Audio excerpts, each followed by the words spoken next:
जों दुलाराय बर' फरायसा आफादा जोंनि 54थि जे थान्दै जख'न्थाइ बे थान्दै जख'न्थाइखौ जों कार्बि आंलंनि लांहिन हाजोआरि फोथाराव 3, 4 आरो 5 आव खुंफुंनाय जादोंमोन। दा बै जोंनि थान्दै जख'न्थायावनो जोङो थान्दै मेलनि गेजेरजों माखासे गोनां बिथांखिफोरखौ जों आजावनानै लादोंमोन। दा बै बिथांखिफोरनि गेजेराव जोङो जोंनि थुनलाइनि आयदायाव जौगाहोनाय आरो थुनलाइखौ जों फेहेरनायनि थांखिजों जे गुबुन गुबुन जोंनि जिल्ला एबसु आरो दखरा आरो जोंनि रायजो एबसु आफादफोरा दिहुननाय जे खुगा लाइसि, बै खुगा लाइसिखौ जे जोङो सायख'नायनि गेजेरजों मोनसे साबसिन बान्था होनो थाखाय जों थिरांथा लादोंमोन।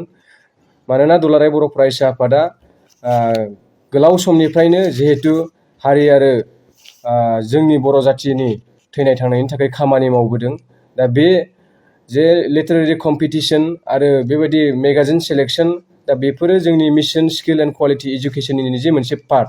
मानोना दुलाराय बर' फरायसा आफादा गोबां सोलोंथाइनि बिथिङाव खामानि मावबाय थादों। दा बेनिखायनो जोंनि दखरा आरो जोंनि जिल्ला आरो रायजो आफादफोरा दिहुननाय जे मेगाजिनफोरखौ जोङो सायख'नायनि गेजेरजों जोङो माखासे बिथिङाव जे जौगाहोनो हायो नामा बेखौ जों थिरांथा खालामदों। आरो जोंनि जाय बिथांमोना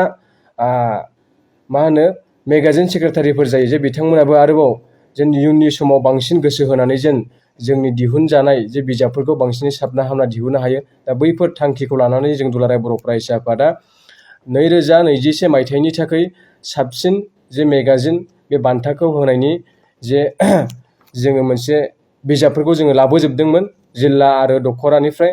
दा बेखौ पान्दु फरायसालिमानि बर' बिफाननि बिफान गाहाय डक्टर प्रणब ज्योति नार्जारि आरो बड'लेण्ड मुलुगसोलोंसालि सेन्टार फर बर' स्टाडिजनि एसिस्टेन्ट रिसार्चार डक्टर रजे ब्रह्म, बेजों लोगोसे जोंनि क'क्राझार बिएड कलेजनिनो सासे बिबुंगिरि दिपा रानि ब्रह्म, दा बिथांमोनखौ जों नायबिजिरगिरि एबा जुरि बर्डनि सोद्रोमा हिसाबै जों सायख'नानै लादोंमोन। दा बिथांमोननि गोख्रों नाजानायनि गेजेरजों जोङो दिनै 31 अक्ट'बर बे खालारखालि जोङो बे बिजाब सायख'नायनि जे रिजाल्ट, दा बेखौ जोंनि जुरि बर्डनि सोद्रोमा बिथांमोननि गोख्रों नाजानायाव जोङो दिनै फोसावनो थाखाय आखायाव लादों।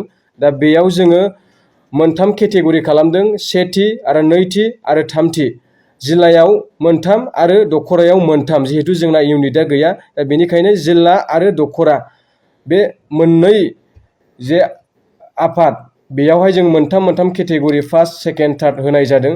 दा बेजों लोगोसे जोङो बै जायफोरा सेथि आरो नैथि थामथि बान्था मोननो हाबाय, दा बिथांमोननि थाखाय जों माखासे फिसा जोङो प्राइज जोङो रेडि खालामदों। दा बेखौबो आङो फोरमायगोन। गिबियावनो सेथि जे बान्थाखौ मोननो हादों जिल्ला आफादाव उदालगुरि जिल्ला, दा बिथांमोननि खुगा लाइसिनि मुङा समनि थान्दै।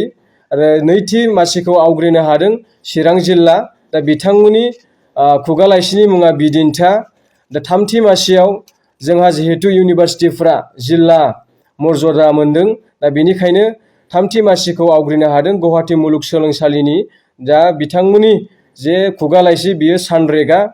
आरो दखरा आफादाव जोंहा दङ दतमा दखरा, बिथांमोननि खुगा लाइसिनि मुङा सांग्रां। रामफलबिल दखरा, बिथांमोननि खुगा लाइसिनि मुङा दैमु। आरो जोंहा थामथियाव मोननो हाबावदों निसिमा। जोङो जोंनि केबिनेट मिटिंनि गेजेरजों जोङो थांखि लादों जे जायफोरा जिल्ला लेभेलनि सायख'जानायाव सेथि मासि मोननो हाबाय बिथांमोननि थाखाय 15,000 आरो नैथि मासिनि थाखाय 10,000 आरो थामथि मासिनि थाखाय जोङो 7,000 रां होनाय जागोन। आरो बेजों लोगोसे दखरा आफादनि जाय बिजाबफोरा सायख'जाबाय बिथांमोननि सेथि मासिनि थाखाय जोङो 10,000 होनाय जागोन आरो नैथि मासिनि थाखाय जोङो 7,000 होगोन आरो थामथि मासिनि थाखाय 5,000 होनाय जागोन। बे बान्थाखौ नोंथांमोनहा बबे समाव गथायगोन? जों बे बान्थाखौ दुलाराय बर' फरायसा आफादनि जे 55थि जे बोसोरसालिया जथुमा, दा बेयो जोंनि रौतानि बड'लेण्ड फोथार बेयाव खुंफुंजागोन। दा बै खुंफुंजागोन जोंनि बोसोरसालिया जथुमानि थान्दै मेलनि गेजेरजों जों जोंनि बे बान्थाखौ गथायगोन। जिहेतु जोंनि दुलाराय बर' फरायसा आफादा जोंनि जथुमाजों लोब्बा लाखिनानै थान्दै मेल लायो। दा बेयाव जोंनि गासिबो दखरा जिल्ला आफादनि बिबानगिरि बिथांमोना बाहागो लायो। दा बेनिखायनो जों थान्दै मेलावनो जोङो बे बान्थाखौ गथायनो थाखाय थि खालामदों। दा बेनिखायनो जाय बिथांमोना बान्थाखौ मोननो हाबाय बिथांमोननिसिम आं कंग्रेसुलेसन जासिहरबाय। आरो जाय बिथांमोना एबा जाय जिल्ला आरो दखरा आरो रायजो आफादफोरा बे बान्थाखौ आजावनो हायासै जेन बिथांमोनाबो जेन इयुननि समाव आरोबाव जेन बांसिन गोसो होनानै जोंनि दखरा आरो जिल्ला आरो रायजोनि जे खुगा लाइसि बेखौ आरो बांसिन साबना हामना दिहुननो हायो। दा बेखौनो आङो खावलायहरबाय आरो आं आसा खालामो जेन जोंनि जिल्ला दखरा आरो रायजो आफादनि जाय बिथांमोना थुनलाइयारि नेहाथारि जायो दा बिथांमोना जेन आरोबाव बांसिनै गोसो होनो हायो आं बेखौनो आं आसा खालामो।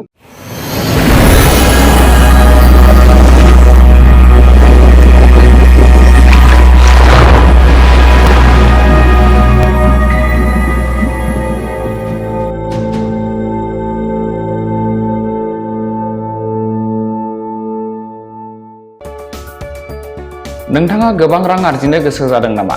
जुदि गोसो जादों अब्ला नोंथांनि थाखाय मोजां खौरां। New India technologies master franchise all Assam ATM service Hitachi ATM and Tata Indicash ATM फसंनानै नोंथाङाबो गोबां रां बुथुमनो हागोन। लाइमोनफोरनिफ्राय जागायनानै बैसो जानाय गासिबो बैसोनि सुबुंफोरानो बे फालांगिजों गोरलैयैनो रां आरजिनो हागोन।